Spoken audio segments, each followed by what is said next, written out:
Has Ukraine's strategy pivoted again? And is Russia back to its old tricks and having not much to show for it? I'm Paul, U.S. Army combat veteran. It's January 3rd, 2023. This is your daily Ukraine update. Let's get into it. Okay, first, when we look at the combat map, you guys can see that you probably, if you're a regular viewer of this channel, you could have designed this map yourself. Two attacks outside of Donetsk. Again, not a whole lot of movement to show for it.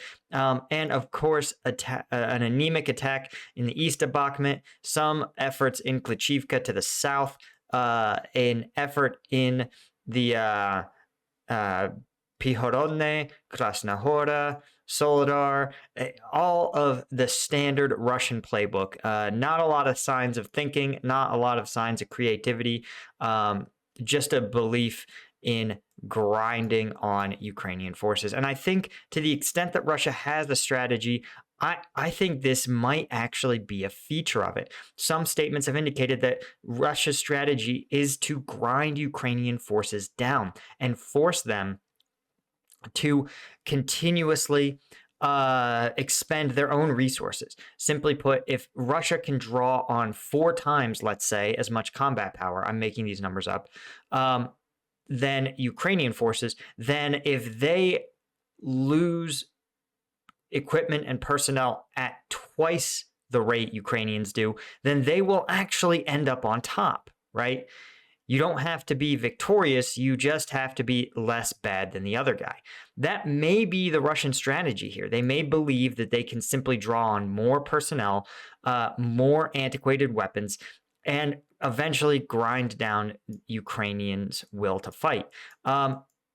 I think that's probably a tall order given the fact that Ukraine is a much more technologically enabled military that has an external logistics well that runs pretty deep, right? Europe and the United States and its other allies.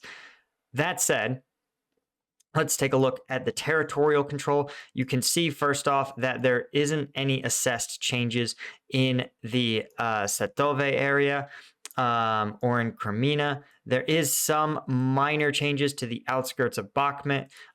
You guys can see that this lists Russia as having, again, moved and taking control of these same maybe 3 or 4 city blocks that they have been trying to get control of from Ukrainian forces for some time.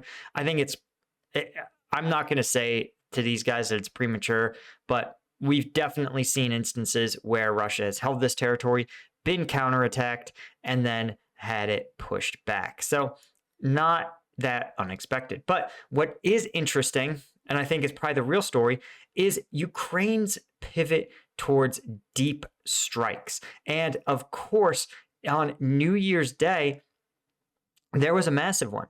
Russia, mind you, who always in this conflict has underplayed its casualty numbers, sometimes comically so. I believe, for example, they say only I think like 6,000 soldiers have been killed in the Ukraine conflict, whereas most independent estimates put that closer to 100,000.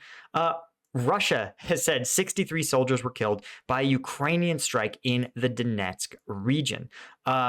And we'll plot real quick where this actually took place. It's in you can see the devastation here on this video.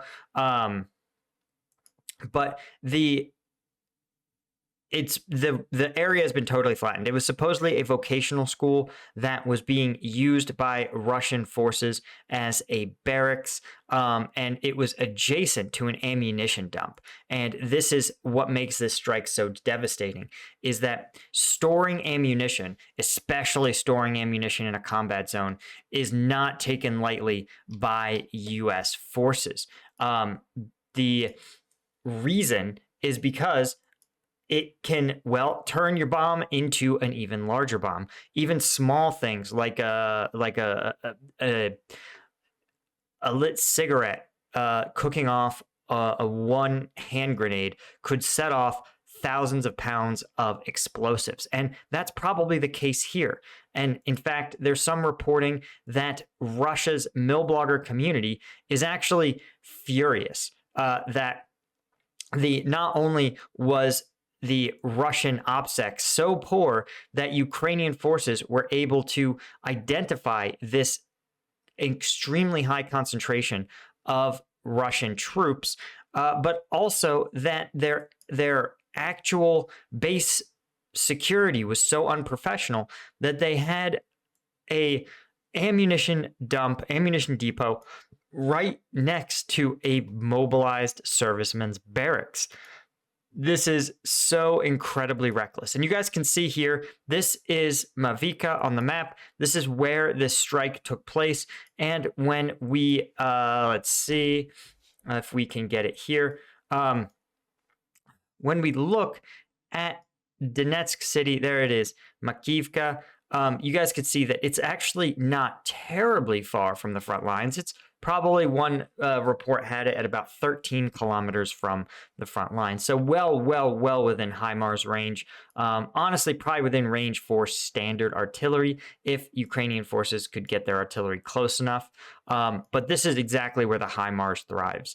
And the truth is that this is the sort of unforced error that Ukraine, I think, is trying harder to exploit. There's also a viral video that I'll talk about on the Patreon that I can't do here because of YouTube's terms of service, but on Friday we'll definitely be taking a look at it, which, by the way, the Patreon link is in the description if you want to get in on that action. Exclusive videos every Friday, all the stuff I can't show you on YouTube, plus access to exclusive rooms on the Discord. It's a fun time.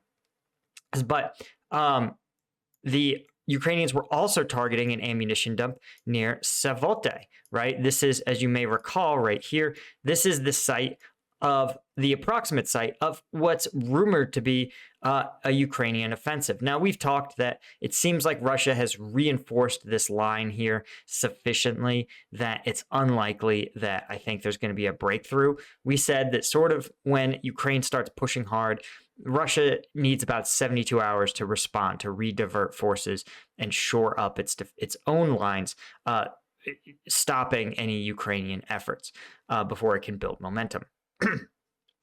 But fascinating to see that Ukrainian forces, again, are trying to break what feels increasingly like a deadlock using deep strike, good intelligence, and the ability to reach back behind Russian lines and target their logistics and supply efforts.